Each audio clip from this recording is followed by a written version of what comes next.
Thank you for letting us on your farm. Can you tell me about who you were as a child and what your biggest dream were and how you came to live here and to start this beautiful farm?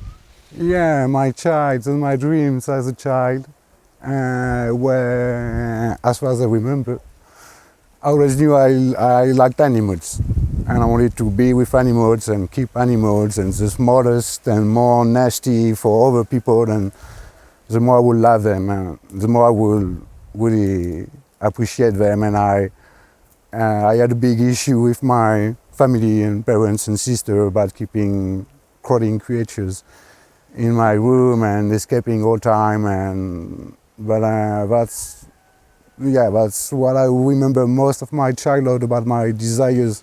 To really collect animals, Yeah. and you made your parents crazy with it. Yeah, to collect them and to look after them, but I was mostly killed them actually because I didn't know what I was doing. And now I feel like I know a little more, and I started traveling and working in farms and learning about growing food and being sustainable for whatever it means. I had opportunities to work as a beekeeper in a big farm who had a big past of beekeeping. We had more than 300 hives back in the days, and when I came to the farm was only a few hives, 100 hives left, but no real beekeeper looking after them. And so I've been supported by the community to go working with a local beekeeper to learn the job, what he was doing at this time of the year. And where was this? In New Zealand. New Zealand? North Island, New Zealand. Oh, wow. Coromandel Peninsula. And Wilderland honey bees, very famous honey. And so we work with Manuka honey. Well, I will talk about honey later if you want. And so the beekeeper, I was working in the morning with him. He was this Dutch guy, actually. He was a very good beekeeper, but he was very bad teachers, and you will learn that beekeepers are actually very bad at talking about the stuff, Yeah. But he was my first master, I see respect. And I learned from him in the morning. I was doing the same thing for the bees in the community in the afternoon. Okay. And I start from this. And before, I'm a civil engineer. I'm into buildings. I'm a skilled builder. And You are a civil engineer? Yeah, I still do. Okay, nice. And I was very into permaculture and bioconstructions and working with wood and bamboos and stuff. And I was into agriculture too. I was interested in many fields. Yes. But since I discovered bees, I decided to dedicate myself 200% and to leave everything a bit behind and to really work out to learn as much as I could and to get as much knowledge and experience. And so I worked as a beekeeper for nearly 5 years in New Zealand and Australia. And in Australia I ended up setting up my own little business where I was actually keeping bees, but I was teaching other people to keep bees, and I was hiring them hives so they can keep hives in their garden and learning to look after them. Yes. Like it was like a workshop with following, like on 1 or 2 years. Yeah.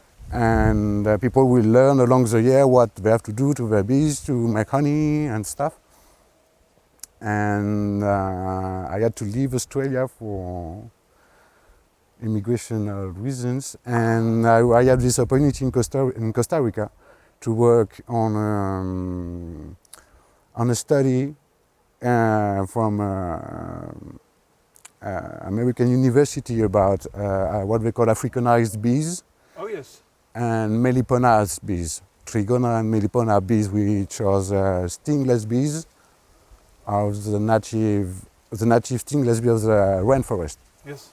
And they're in all tropical and subtropical forests in the world, even up to Australia and Japan, Africa. You find this type of bee, this family of bee, which is a lot older and somehow a lot more evolved than our European bees. Yes.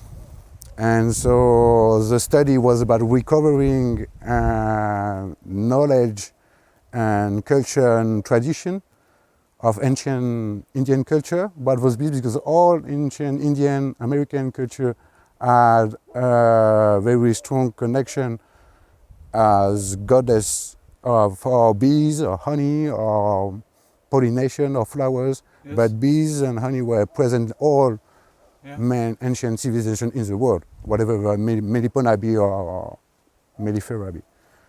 And so, yeah, I work with native loquats and with biologists from university and to design hives Yeah.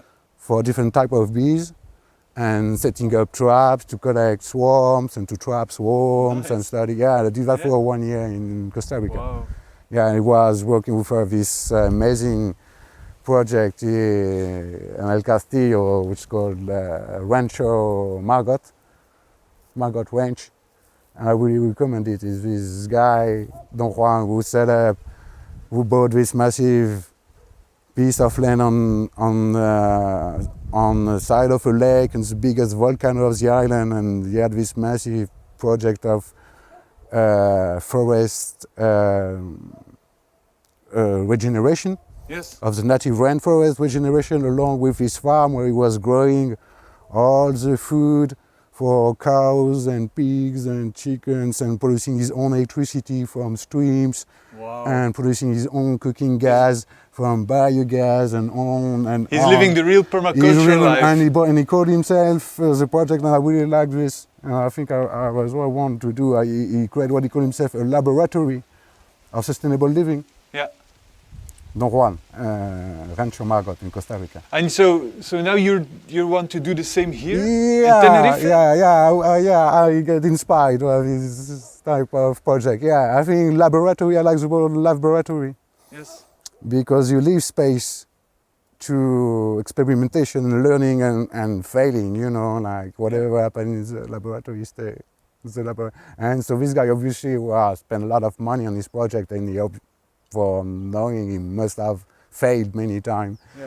Because producing your own gas, own hot water, own It's crazy. electricity, own food, and building all this shit out of what he get from native timber and so on. Like, it was good, and he put Yeah. a lot of really huge effort. And how did you make the transition from going from Costa Rica, learning from his agriculture style, to going to this place here? I left Costa Rica and the ranch for some reasons, and then I've been traveling many years, and I was missing. I really love Costa Rica, and I really love ticos, la gente de allá, Americans. Yes.